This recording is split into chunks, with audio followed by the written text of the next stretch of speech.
Donc voici une fonction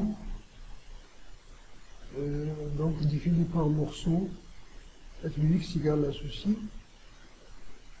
Donc c'est une c'est le niveau deuxième année PC ou SVT mais un peu plus. Donc il s'agit donc depuis 2020 quand même on donnait des fonctions comme ça et avec un peu de continuité, de la dérivabilité, etc. Donc voici cette fonction. Alors la première question, il s'agit donc de la recopier ici. Donc chercher le domaine de définition et calculer les limites à ces bornes, donc plus l'infini moins l'infini. Montrer que la fonction f est continue en 2, étudier la dérivabilité en 2 et interpréter le résultat graphiquement. Et puis calculer la dérivée sur r moins 2 et donner le tableau de variation. Donc jusque là déjà, on va y aller. Donc voici la fonction, nous l'avons recopiée ici pour la voir. Donc la première question, il s'agit de trouver le domaine de définition et les limites. Donc domaine de définition, nous avons ici la fonction, soit donc un réel, soit x appartenant à R. Si x appartient au domaine de définition, c'est comme si vous le racontez, donc ça signifie, c'est pas la peine d'écrire des équivalences, signifie que, alors, de deux choses, soit que x est supérieur à 2, c'est-à-dire le centre de la partie supérieure, et dans ce cas, quelle est la condition? Parce que x est sous le dénominateur, donc x il est strictement supérieur à 0, parce qu'il est sous le radical et au dénominateur. Ou, vous avez x inférieur ou égal à 2, et dans ce cas, quelle est la condition? La condition, c'est 2 moins x supérieur ou égal à 0. Très bien. C'est-à-dire, x supérieur à 2, si un nombre est supérieur à deux nombres, donc il est supérieur au plus grand d'entre eux, ou x inférieur ou égal à 2, et bien sûr, ça aussi, ça veut dire x inférieur ou égal à 2. Donc, si vous prenez un réel, il est comme ça ou comme ça, donc ça veut dire que le domaine de définition, il n'y a pas de condition, c'est R. Très bien. Alors la limite, lorsqu'x tend vers plus l'infini de f de x, le f de x est égal à la limite, lorsqu'x tend vers plus l'infini, vous avez ici, alors en gros, vous avez plus l'infini, c'est de ce côté-là, donc vous allez avoir x moins racine de x moins 2 sur racine de x, soit vous mettez le terme le plus prépondérant, c'est qu'il y a le plus de poids, et ce n'est pas du plus haut degré, parce qu'il ne s'agit pas de polynôme, ou bien tout simplement vous mettez racine de x en facteur. Donc vous restez ici racine de x, ici moins 1, ici moins 2 sur racine de x. Et vous allez voir ici sur racine de x. En simplifiant le racine de x, il va vous rester donc, c'est la limite de racine de x puissance est égale à plus l'infini, car la limite, lorsqu'x tend vers plus l'infini de 2 sur racine de x égale à 0. Vous aurez pu mettre x en facteur, vous aurez pu aussi écrire, c'est la limite lorsque t tend vers plus l'infini de t au carré moins t moins 2 sur t. C'est-à-dire en posant t égale à racine de x. Et ça, c'est une fonction rationnelle. Une fonction rationnelle, c'est-à-dire c'est la limite des termes du plus haut degré, c'est-à-dire t carré sur t. T carré sur t. Donc vous simplifiez, il vous reste un t, donc est égal à plus l'infini. Et bien sûr ceci, en ayant posé, ou bien en posant quoi? T égale à racine de x. Si vous voulez faire le changement de variable, il vous ramène. C'est pas grave. Donc limite lorsqu'x tend vers moins l'infini de f de x est égal à la limite lorsqu'x tend vers moins l'infini de 2x racine de 2 moins x moins 1. Ici, il n'y a pas d'indétermination. Vous écrivez comme ça les guillemets pour donc 2x tend vers moins l'infini et celui-là tend vers plus l'infini. Bon, tout simplement parce que ce calcul-là, c'est pas un calcul sur les nombres, tout simplement. Égal à moins l'infini. Donc voici pour cette question des limites. Alors deuxièmement, A, vous avez ici à voir la continuité. Alors vous avez f est défini et continue sur l'intervalle moins l'infini 2. Comme quoi? Parce que c'est, ici c'est une fonction car x vers racine de 2 moins x. Et si vous voulez, c'est x vers racine de x moins 2 est positive et continue. Donc elle continue parce que vous avez ça. Vous avez racine de 2 moins x continue positive. Continue et positive. Ça veut dire donc que x vers racine de 2 moins x est continu. Et continue. Bien sûr, sur cet intervalle-là, sur E. Continue sur E. Continue sur E. Bien sûr, et 2x est continu parce que c'est une fonction affine, etc. Et vous faites donc qu'elle est continue comme somme et produit de fonctions continues. Mais ce n'est pas demander cette justification chez les PC. Donc, puisqu'il est continu, donc f est continu à gauche de 2. À gauche de 2. C'est-à-dire que la limite, lorsqu'x tend vers 2 moins de f de x, est égal à f de 2 égale à moins 1. D'autre part, vous avez la limite, lorsqu'x tend vers 2 plus, de f de x, est égal à la limite, lorsqu'x tend vers 2 plus, de 1 sur racine de x, facteur de x moins racine de x moins 2, pour ne pas écrire un grand trait. Donc si vous remplacez, vous avez 2 moins 2, donc est égal à moins racine de 2 sur racine de 2, égal à moins 1, est égal aussi à f de 2. Donc quelle est la conclusion? La conclusion c'est f est continu en x0 égale à 2, ou bien au point 2, ou bien au point x0 égale à 2. C'est très bien. Alors la deuxième question, B, c'est la dérivabilité au x0 égale à 2. D'abord, donc on va chercher les limites du taux d'accroissement. D'abord, on a f de 2 égale à moins 1. La limite, lorsqu'x tend vers 2 plus, ici, de f sur x moins 2, f de x, moins f de 2. C'est égal, la limite, lorsqu'x tend vers 2 plus, de f de x, vous allez avoir x moins racine de x moins 2 sur racine de x, plus a, parce que f de moins 2 est égal à moins 1, donc moins 1 c'est plus a sur x moins 2. Donc c'est la limite, lorsqu'x tend vers 2 plus, ici, vous allez avoir ici en faisant le dénominateur commun, vous allez avoir x moins 2, moins racine de x plus racine de x s'élimine, et on va avoir racine de x facteur de x moins 2. Vous simplifiez ici par le x moins 2, il vous reste en gros 1, donc est égal à 1 sur racine de 2. D'accord? 1 sur racine de 2. Donc, qu'est-ce que vous allez voir? Donc, f. Alors ici, la conclusion, il vaudrait mieux ne pas la donner, c'est-à-dire pour calculer la deuxième, c'est-à-dire pour calculer le deuxième taux d'accroissement. Comme ça, si les limites sont égales, vous dites directement il est dérivable. D'accord? Ou bien vous dites il est dérivable à droite, il est dérivable à gauche, il est dérivable, si vous voulez le faire. Donc f est dérivable à droite de 2, ou bien à droite en 2, et le nombre dérivé à droite de 2, c'est 1 sur racine de 2. Très bien. On va chercher notre taux d'accroissement, limite, x tend vers 2 moins de f de x moins f de 2, c'est la limite, pour x tend vers 2 moins,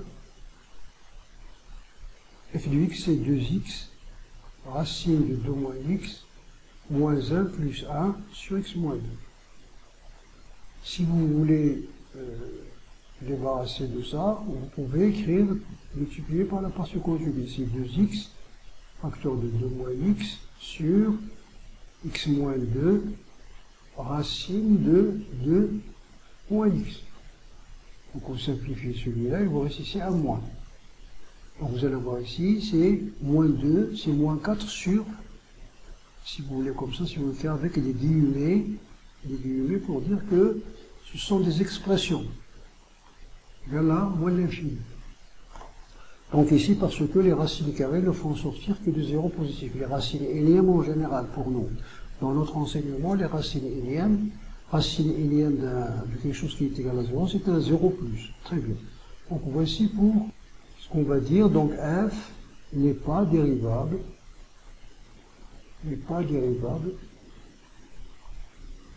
à gauche en 2, bien à gauche de 2, ou bien en 2 plus, et donc, rien à dire. Pas dérivable, parce que la limite est infinie. Maintenant, l'interprétation graphique. Alors, l'interprétation graphique, c'est que la courbe, votre courbe, admet, dans un repère orthonormé, ou bien orthogonal, c'est suffisant, admet au point de coordonnées 1 de moins 1, point deux demi-tangentes. La première demi-tangente, deux demi-tangentes, une demi-tangente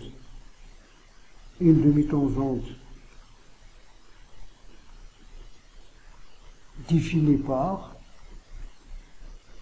alors elle est définie par quoi? Donc vous avez ici la demi-tangente, elle est définie par y est égal à x moins 2, le nombre dérivé à droite de 2, plus f de 2, qui est égal à x moins 2, multiplié par 1 sur racine de 2, plus 1. Donc est égal à 1 sur racine de 2x, plus 1 moins racine de 2. Et bien sûr, ça c'est x supérieur ou égal à 2. Très bien. Pourquoi x supérieur ou égal à 2? D'abord, il faut faire quelque chose, c'est que une demi-tangente, il n'a pas d'équation, c'est l'intersection d'une droite avec un demi-plan. C'est-à-dire, vous êtes ici, vous avez 2, vous êtes ici, donc vous êtes à droite de 2, donc vous êtes dans le plan, le demi-plan x supérieur ou égal à 2. Vous avez une droite, donc c'est la droite dans un demi-plan. Et une demi-tangente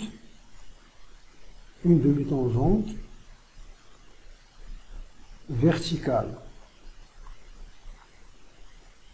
Une demi-tangente verticale dirigée vers le haut.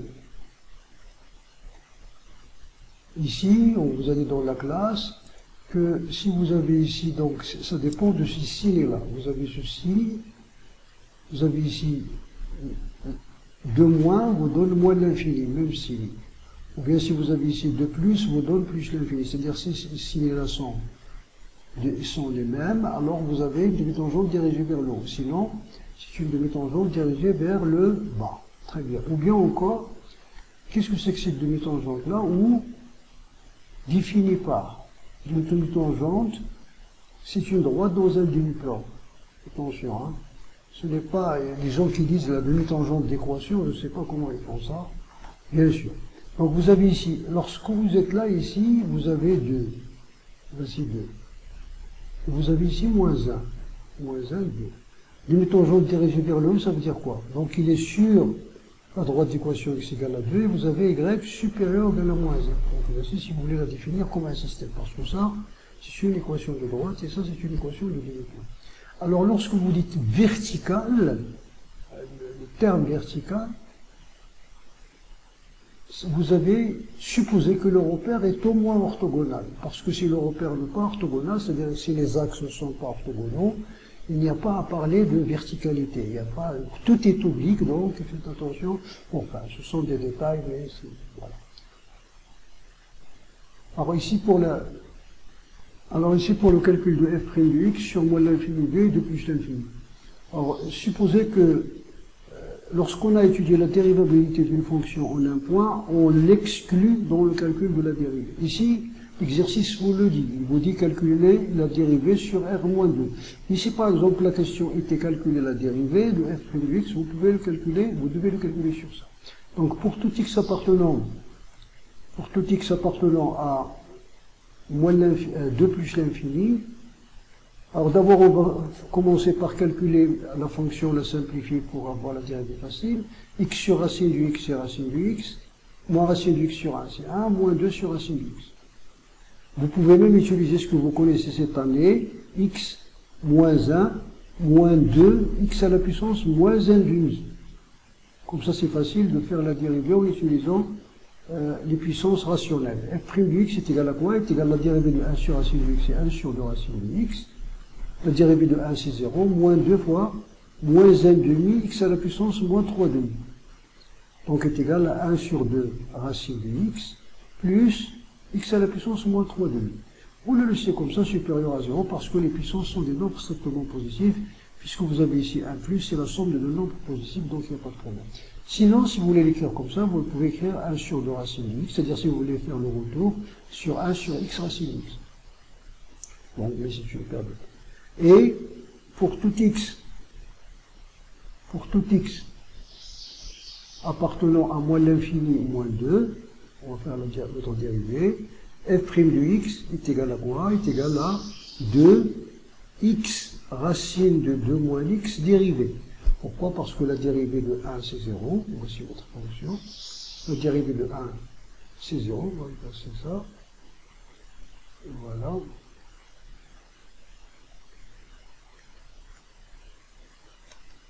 La dérivée de 1 c'est 0, la dérivée de 2, c'est-à-dire toujours les nombres, il faut les mettre à l'extérieur de la dérivée, c'est la linéarité de la dérivée. Donc est égal à 2, la dérivée de x c'est 1, plus x multiplié par la dérivée, c'est moins 1, c'est-à-dire plus x moins 1, pardon, 2 moins x dérivé sur 2 racines de 2 moins x. Donc est égal à quoi? 2, facteur de racine de 2 moins x, plus, donc moins, la dérivée c'est moins 1, donc moins x sur 2 racines de 2 moins x.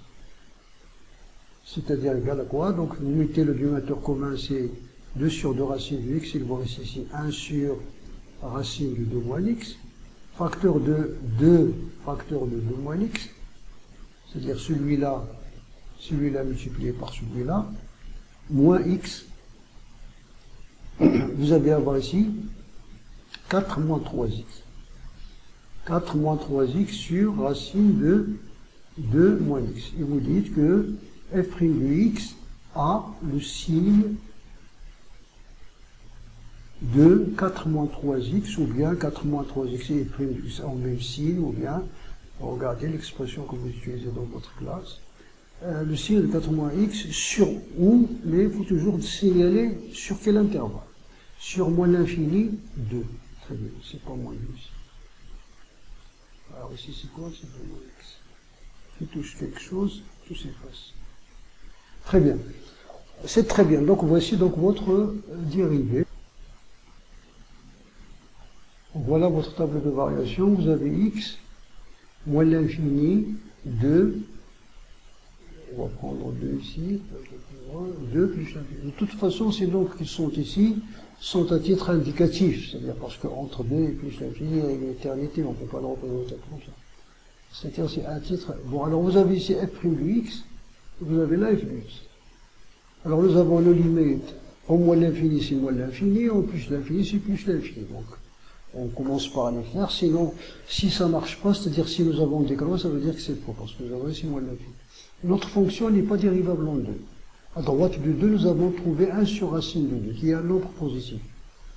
Ici, vous avez donc la fonction est positive, c'est très bien. Et ce signe-là doit être positif aussi, sinon ça ne cadre pas. Ici, nous avons trouvé moins l'infini. La fonction ici, il s'annule en 3 quarts. Donc vous avez 1, ici c'est 4 tiers, c'est-à-dire 1, 4 tiers. Il s'annule en 4 tiers. 4 tiers, et voici. Il s'annule. Donc vous avez ici négatif, positif, parce que 4 moins 3x. Donc là, le signe est de 4 moins 3. Donc c'est très bien. Donc il va croître jusqu'à f de 4 tiers, et il va décroître jusqu'à f de 2, qui est moins 1, et puis il va croître vers plus l'infini. Ce signe va nous indiquer qu'il s'agit ici d'un point de... Ici, ça veut dire que c'est un point anguleux. Hein. Ça, c'est un point anguleux. Ça veut dire que ce n'est pas un maximum. C'est-à-dire que c'est un point où la fonction va se casser. Parce que vous avez à gauche, vous avez une demi-tangente verticale, à droite, vous avez une autre tangente, donc le point va être à peu près comme ça. C'est-à-dire la fonction. Il se casse. Ce n'est pas un minimum. Donc voici donc votre tableau de variation.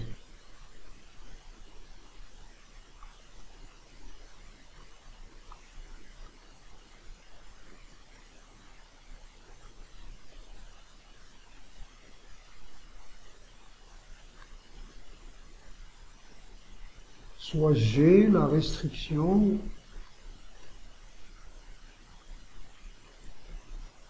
de f à l'intervalle moins l'infini 4 tiers. 4 tiers, je ne sais pas ce qu'il est fermé ou ouvert. Fermé. Très bien. 4 tiers. On écrit aussi G est égal à f restreinte à cet intervalle-là, à moins l'infini 4 tiers. On peut écrire comme ça s'écrit comme ça aussi. Très bien, donc ici nous avons A, petit a, G admet une réciproque. Nous avons G est dérivable, petit a, vous avez G et continue, on va appeler cet intervalle I, il continue sur I, car dérivable. Si une fonction est dérivable, alors il est continu. D'après 3A. Voici une première condition. Deuxième condition, G est strictement croissante sur I. D'après 3B. Donc, G admet une réciproque. Vous savez, on dit une réciproque, la réciproque est unique, mais on dit une réciproque comme s'il y en a d'autres. Non, il n'y en a qu'une seule. Mais si on dit la réciproque, il faut donner son équation. Admet une réciproque G-1 définie sur J est égal à f de I est égal à la limite en moins l'infini de G, voilà G de I, G de 4 tiers. D'accord? C'est comme si vous lisez ici le tableau de variation. G de 4 tiers. À quoi est égal G de 4 tiers?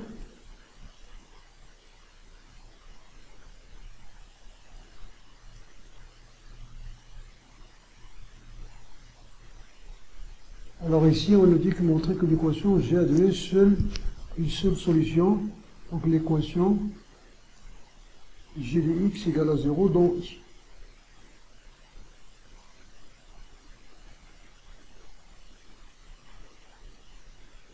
Donc vous avez ici, puisque donc G admet une réciproque, puisque vous avez 0 appartient, puisque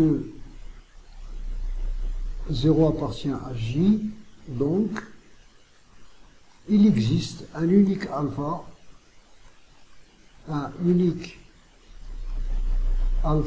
appartenant à I, tel que G-1 de 0 égale à alpha.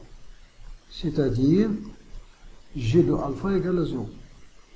Donc G de x égale à 0 admet à une seule solution